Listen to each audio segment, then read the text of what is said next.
입지는 시도 51호선 2차선 도로에 접경되어 있는 위치이기 때문에 송산 그리스티가 만들어지면 신도시에서 빠져나오는 직선 도로이기에 유동성이 풍부해질 수 있는 더욱 가치가 있는 땅이 될 것입니다. 특히 임야라 개발행위 허가를 받더라도 산지 전용비가 대략 평당 2-3만원 정도 하기에 개발 비용이 적게 들어가는 장점이 있습니다. 2021년 3월 평당 120만원에 매매를 할 수 있었습니다. 결국 9억 5천만원 정도에 사서 5개월 만에 15억 6천만원 가까이 매도할 수 있었고 최종 수익은 세전 6억 1천만원 정도가 되었습니다. 위 사례에서 보면 결국 입지와 가격이 이 땅을 매수할 수 있게 했고 순간적인 신도시 투자의 수요가 매도를 할 수 있게 만들었습니다.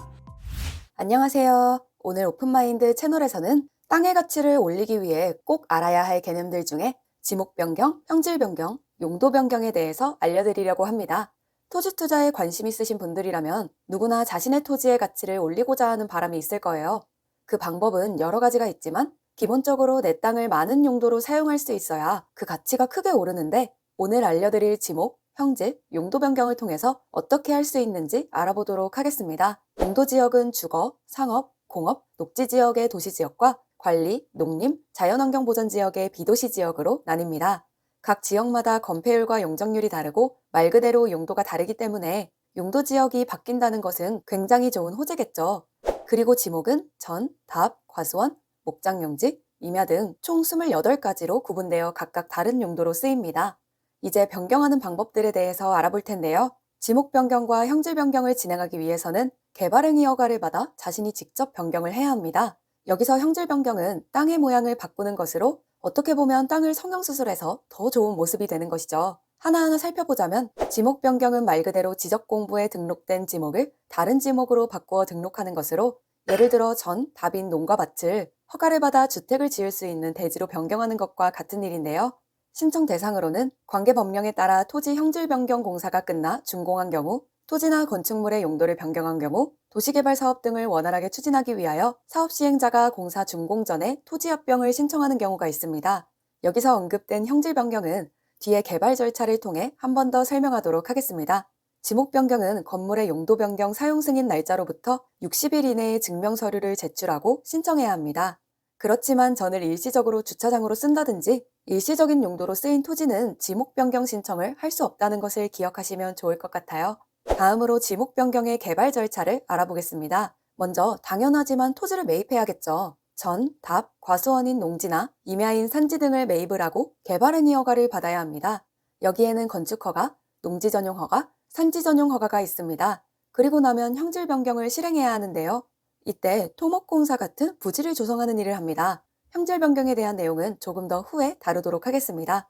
다음으로 건축공사를 진행하고 건축이 끝나면 준공검사 후에 관계 행정부서에 지목 변경을 신청합니다. 아까도 말씀드렸다시피 이때는 토지이동 신청서에 지목 변경 사유를 기재하고 신청하시면 됩니다. 마지막으로 변경하는 것이 끝이 아니라 취득세와 전용부담금을 신고 및 납부해야 합니다. 이렇게 내 땅을 지목 변경을 통해 건축을 할 수 있게 되고 다양한 용도로 쓸 수 있게 되었다면 당연하게도 토지의 가치가 굉장히 상승하겠죠? 이 절차들 중에서 몇 가지만 자세히 살펴보자면 개발행위 허가에서 개발행위란 건축물의 건축 또는 공작물의 설치, 토지의 형질 변경, 토석의 채취, 토지 분할, 물건의 적치 등을 말하며 개발행위 허가는 위와 같은 개발행위 중 도시계획 차원에서 검토가 필요하거나 관리하는 것이 타당하다고 판단되어 개발행위에 대한 허가를 받도록 하는 것을 말합니다. 계속해서 말씀드리지만 이 개발행위 허가를 받아야만 형질 변경과 지목 변경이 가능하다는 것이죠. 그렇다면 아까부터 언급되는 형질 변경은 무엇일까요? 형질 변경은 절토, 성토, 정지, 포장 등의 방법으로 토지의 형상, 즉 모양을 변경하는 행위와 공유 수면에 매립하는 행위를 말합니다. 절토는 평지나 경사면을 만들기 위하여 흙을 깎아내는 일, 성토는 토공사에서 흙을 쌓아 올리는 것, 정지는 작물을 재배하는 데 있어서 토양 조건을 개량, 정비하는 작업, 포장은 길바닥에 돌과 모래 따위를 깔고 그 위에 시멘트나 아스팔트 따위로 덮어 길을 단단하게 다져 꾸미는 일, 공유 수면의 매립은 공유 수면에 흙, 모래, 돌, 그 밖의 물건을 인위적으로 채워 넣어 토지를 조성하는 것을 뜻합니다. 이러한 행위들로 너무 낮은 땅을 적당하게 올리거나 너무 높은 땅을 깎아서 건축하기 좋은 평평한 땅으로 만드는 것이죠. 그리고 이런 식으로 농지나 임야를 매입하여 변경하는 경우에는 당연히 비용이 들겠죠. 먼저 개발을 하기 위해 농지는 농지 전용 부담금, 즉 농지 보전 부담금을 내고 산지는 산지 전용 부담금인 대체 산림 자원 조성비를 냅니다. 하나씩 살펴보자면 농지 전용 부담금은 허가 면적의 개별 공시지가를 곱하고 다시 30%를 곱한 값으로 정하는데요. 이때 1제곱미터당 5만 원까지로 제한됩니다. 산지 전용 부담금은 산지 전용 허가 면적의 단위 면적당 금액을 곱하고 해당 산지 개별 공시지가의 1%의 금액을 더해줍니다. 여기서 단위 면적당 금액은 이를 따져보면 농지보다는 산지가 세금 비용이나 매입 시의 금액 측면에서는 부담이 적은 것을 알 수 있는데요. 그렇지만 옹벽공사나 절토, 토목, 측량 등의 추가적인 비용까지 고려해서 잘 따져보고 매입하는 것이 좋습니다. 그리고 이때 지방세법 제7조 사항에 따라 토지의 지목을 사실상 변경함으로써 그 가액이 증가한 경우에는 취득으로 보고 취득세를 부과한다고 하는데요. 지목 변경 취득세는 지목 변경 이후 토지에 대한 시가 표준액에서 지목 변경 전에 시가 표준액을 뺀 가액이 과세 표준이 된다는 것을 기억하시면 좋을 것 같습니다. 이렇게 개인이 직접 허가를 받고 신청하여 할 수 있는 지목과 형질 변경은 토지의 용도를 바꾸면 좋지만 기본적으로 따져봐야 할 것이 있는데요. 바로 주변 지역의 개발 압력, 그리고 교통 등의 투자로서의 땅으로 적합한지를 꼭 알아보시고 투자를 하셔야 합니다. 그래야 차익도 높게 실현이 가능하겠죠? 다음으로 토지의 용도 지역 변경에 대해서 알아볼 텐데요. 국토의 계획 및 이용에 관한 법률에 따라 모든 땅은 용도가 정해져 있습니다. 용도 지역, 지구, 구역의 지정 또는 변경에 관한 계획은 국토의 계획 및 이용에 관한 법률 제2조에 따른 도시관리 계획에 해당하기 때문에 개인이 마음대로 변경할 수 없고 국가에서 경제활동으로 성장 가능성이 있다고 판단하는 지역의 경우에 인프라 구축 등의 개발 계획이 잡히면 가능합니다. 많은 조사를 통해 도시관리 계획이 변경되기 전에 용도가 바뀔 땅을 알 수도 있다고 하는데 이는 될지 안 될지 불확실성이 있기에 항상 조심하셔야 합니다.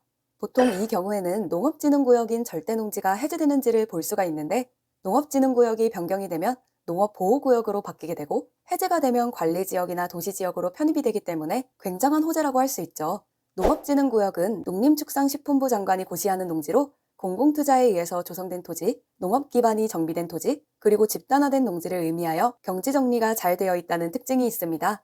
또한 농업보호구역은 경우에 따라 농지 이외의 목적으로 사용할 수 있도록 농림축산식품부 장관이 지정 고시하는 농지로 경지정리가 잘 되지 않은 농지로 개발이 가능합니다. 그럼 절대농지가 해제되는 기준은 무엇일까요? 첫 번째로 도로, 철도 개설 등 여건 변화에 따라 3헥타르 이하로 남은 짜투리 지역 등 07, 08년 해제 기준 준용 지역, 주변이 개발되는 등 3헥타르 이하로 남은 농업진흥구역, 도시지역이나 녹지지역 내 경지정리가 되지 않은 농업진흥구역, 농업진흥지역과 자연취력지구가 중복된 지역, 농업진흥구역 내 지정 당시부터 현재까지 비농지인 토지 중 지목이 염전, 잡종지, 임야, 학교용지, 주차장, 주유소, 창고용지인 토지가 해제될 수 있는 요건입니다.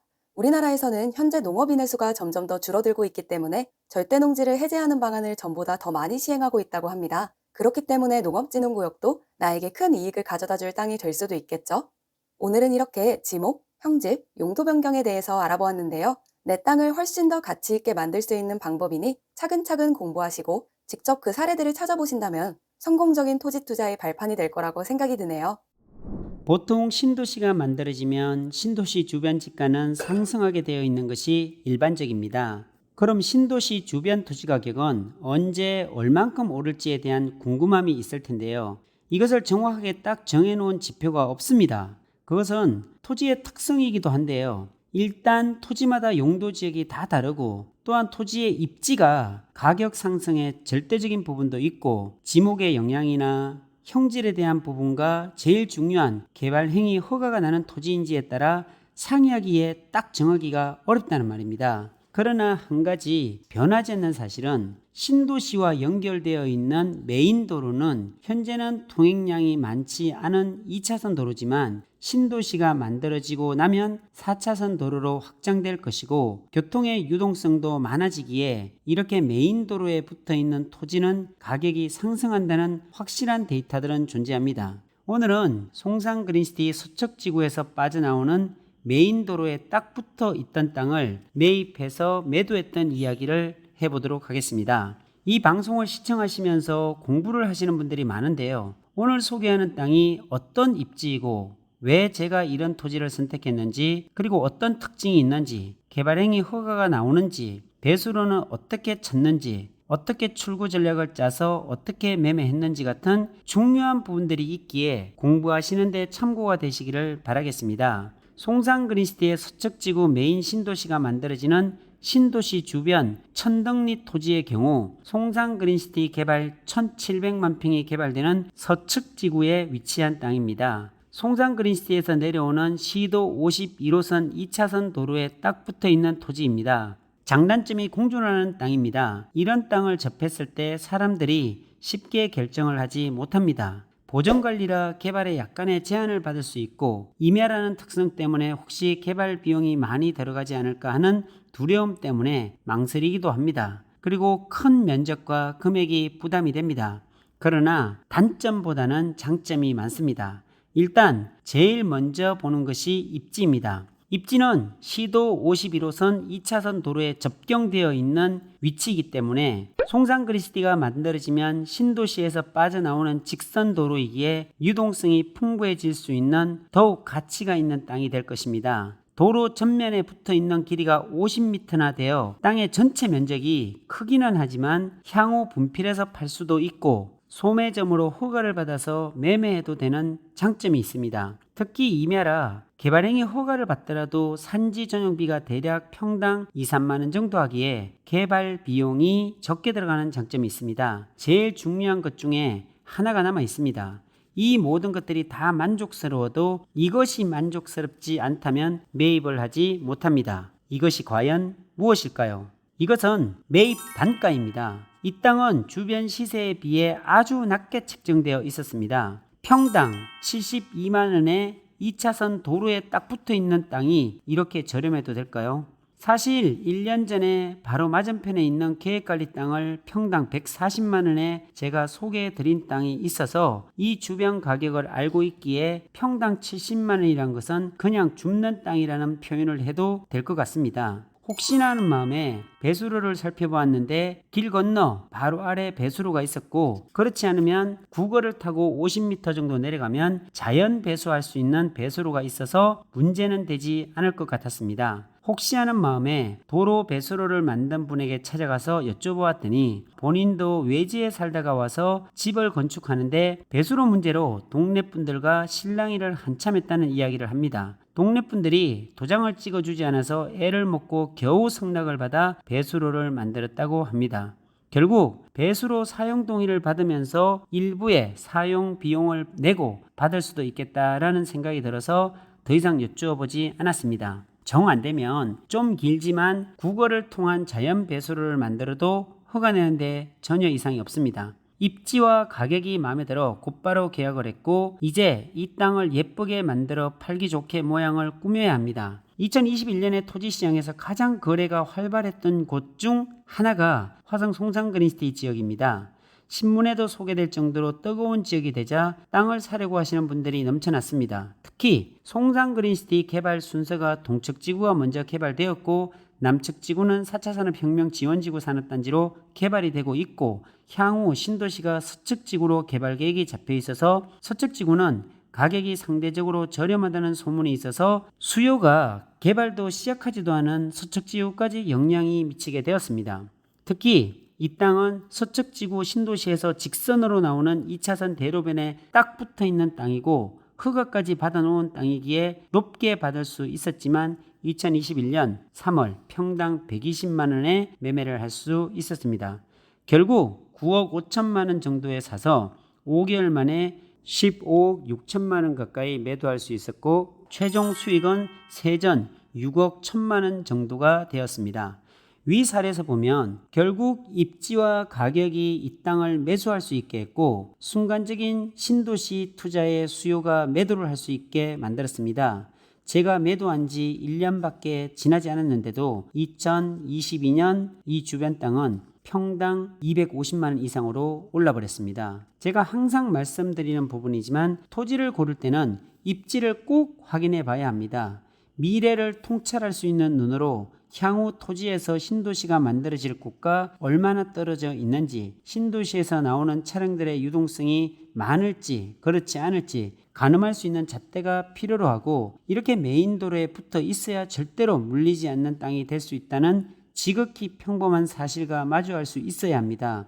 메인 도로에 붙어있는 땅은 농업진흥지역의 농지만 아니면 생산관리, 보전관리, 자연녹지, 생산녹지 같은 건폐율이 20%인 토지라도 상관없습니다. 계획관리 토지 같은 건폐율이 40%인 토지가 물론 좋겠지만 그만큼 가격이 비싸기 때문에 가격에 대한 메리트가 있다면 장기적인 투자를 생각하시는 분들은 향후 용도 지역이 상향될 수도 있는 건폐율 20%인 토지들도 나쁘지 않다는 말씀을 드리고 싶습니다. 이처럼 토지를 보는 눈은 부자가 되는 첩경임을 다시 강조드립니다. 토지를 보는 눈은 몇 번 임장 다녔다고 길러지는 것이 아닙니다. 30년 동안 부동산을 했다고 길러지는 것이 아닙니다. 주변에 몇십 년을 부동산 중개업을 하신 분들도 토지는 어렵다고 하시기에 토지 투자를 잘할 수 있는 토지의 메커니즘을 이해하는 선상에서 출발해야 합니다. 아주 전문적인 이야기일 수도 있습니다.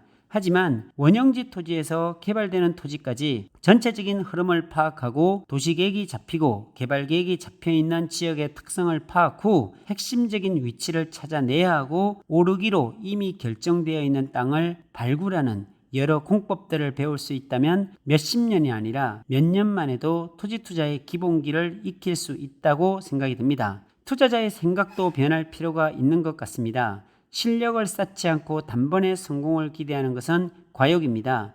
천천히 가더라도 수많은 경험들이 당신을 실력자로 만들고 꼼꼼한 성부사가 되는 아주 중요한 과정임을 잊지 않기를 바랍니다. 조금씩 당신의 변해가는 마인드를 기대합니다. 생각이 바뀌면 행동이 바뀌고 행동이 바뀌면 습관이 바뀌고 습관이 바뀌면 운명이 바뀐다고 했습니다.